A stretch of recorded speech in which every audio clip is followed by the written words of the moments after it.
I screwed up big time.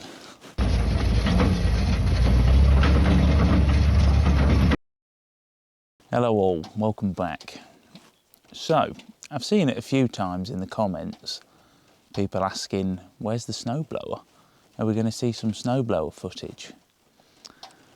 So I thought I'd better make a little video and explain what happened, because I made a monumental error, which is the reason why the snowblower is now frozen into the floor and hasn't moved for quite a while. I should probably just clear up right from the beginning, I am not a machine operator. Well, I suppose technically I am, but this is all very new to me, you know. I'm not a seasoned farmer or snowplower or anything. I've only lived in Sweden for a few years now, so yeah, I'm still very much a novice. A lot of learning to be done. But I thought maybe, you know, someone might see this who was like me 3 years ago, never touched a tractor in his life, and is learning all this from scratch. So maybe this will stop you from making that same mistake that I did. So basically, what happened, it was working. It worked well. I think on the video that I put up, you saw it in action for a minute. And I actually managed to go out for quite a good run with it, a good 20 minutes down the track. And then it all ended very suddenly. And I have the thing that ended it. I saved it. I'm using it as a paperweight in the workshop. This guy right here, you can actually see a bit of the paint on there. This went in and stopped the blade dead in its tracks. This is my sad face. It's going so well, and then it broke, which resulted in this thing here splitting in half completely and getting ripped off, and the PTO flying around everywhere. And that was that. So why did that happen? It wasn't just a thing that happens, because that shouldn't happen. I made an error, or I didn't do enough research initially. So it's completely my fault. This is why this little rock managed to stop 2.5 tons of machinery. Yeah, is all down to a mistake. And it's a very simple mistake. So in order to drive things like this on the back of a tractor, you use what's called a PTO, which is that little shaft at the front with the splines on it. And there's another one of those on the back of the tractor. And you use one of these to connect those two shafts together. This thing slides in and out. It's a bit greasy, so I'm not going to demonstrate, but it's extendable. So as the machine moves up and down, this thing gets, you know, longer and shorter. So it's always got drive going to the back. Now, I've used a bit of machinery, I guess. Like, we have a snowblower, we have a push manual snowblower. So I'm aware of shear bolts. You know, when the blade hits something, you're supposed to have weak bolts in it that snap first. They're like replaceable items.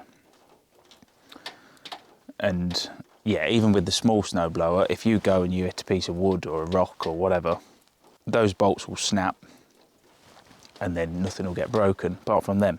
You just take the bit of wood out, replace those bolts, and off you go again. So naively in my mind, I assumed that this snowblower would have some kind of safety mechanism on it, some kind of shear bolts or, you know, whatever. But it turns out it doesn't.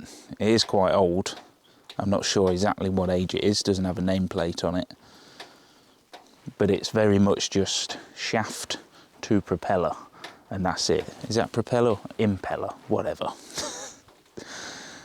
It's just direct drive, there's no safety on it, which I should have looked at originally, but I didn't. I assumed, and that was a mistake. So when I asked my mate if I could borrow a PTO shaft, he gave me this one, and unfortunately this particular one is also direct drive, doesn't have any safety on it. See, I didn't know that for an implement like this you use a completely different type of PTO. You have one that has a shear coupling on the end of it. After all of this happened, this piece was destroyed, so I actually tried to weld it myself, and it sort of worked, but it wasn't running true. It was just vibrating everything. And then on the PTO that I borrowed from the farm, which did have a slip joint thing in it with a shear bolt, it was just snapping it after about 10 seconds. So I had to get a new one basically, which is quite difficult. Couldn't find one anywhere. Luckily there's a machine shop not far from here, and they manufactured me a brand new one from scratch. Look at that, it's heavy. That is, I mean, so this is original and this is new, and they mated them together. Cost a few quid, it's about 900 sec, which I don't think is too bad for the work. That's perfect, but the story doesn't end there. When it hit this little bastard, turns out it did a lot more damage than I first thought. So obviously that got ruined. Also, one of the impeller blades is bent quite a lot. Just for a quick reference on this, I can probably bend it back. It's going to need some heat on it. But I don't really have the kit to do that right now. That's going to be a summer job probably. So, you know, I was kind of hopeful and thinking, okay, it's going to be a bit vibraty maybe with the bent blade. But as I say, I borrowed another PTO from the farm, the correct type, and it didn't work. As soon as it started to spin up, after about 30 seconds, the rattling got so bad that it would just snap the shear bolt over and over and over again. I tried it a few times. When I got this new adapter, I went out and I got halfway down the road and it had snapped the bolts. So yeah, I think the bent blade is doing a lot more, sort of affecting it a lot more than you'd think it would. I don't think the actual shaft itself is bent, I think it's just the blade, but yeah, so that needs to be fixed. It's no good. I think it's rattling so much that it's kinking the PTO. Problem is, I think I've also done even more damage than I first thought, because the tractor itself doesn't sound good. Once the PTO starts spinning, it's banging, it's knocking. Yeah, it does not sound healthy in there. So I'm a bit concerned I've probably snapped something important. And also, just to top it off, now the lift arms have stopped working. So I topped up the oil in there because the oil was getting down a little bit. It wasn't critically low. I topped it up and I went out just with the rear blade on to try and see what had happened. And yeah, it didn't even lift it. It was just screaming at me when I pulled the lever, and it weren't lifting anything. So that's now broke as well. So yeah, basically the back of the tractor's got to come off for the third time in my ownership, which is just brilliant. So yeah, there you go. That is the story of the snowblower. And it's really annoying because this cost me 4,500 sec plus the 900 for the new part. And now, I don't know. Depends on what's broken in the tractor, if I can even fix it. But I thought I'd just make this video. Again, you know, seasoned machine people will be like, you're an idiot. And I am. I am an idiot. I should have done more research. But, you know, I just thought, how hard can it be? Very, turns out. So, if you're just getting into this kind of thing, it helps to have a friend who knows a lot. I should really have gone and had a conversation at the farm before I tried to do this by myself.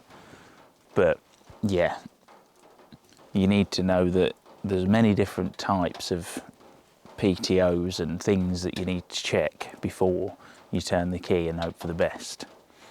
And one like this is very much a wrong choice, unless, of course, you have a snowblower or a thing that has shear bolts built into it, which I think some stuff does. It would make sense, you know, they could have an internal shaft and the impeller sits on that shaft with a couple of shear pins in it. That's what I assumed it would be, but it's not. It's just straight shaft all the way to the back. So you live and you learn. Now the tractor's got to come apart. And yeah, as you can see, it's still very much winter. Signs of spring. You've got some dripping. I don't know if you can hear that. It is quite warm. It's only 0 today. The snow is on its way out. Yeah, it'll soon be summer. I'm definitely ready for the spring this year. This has been a very, very cold winter. Right, that's all I wanted to say. I hope someone found this helpful. I'll see you all on the next one. Catch you in a bit.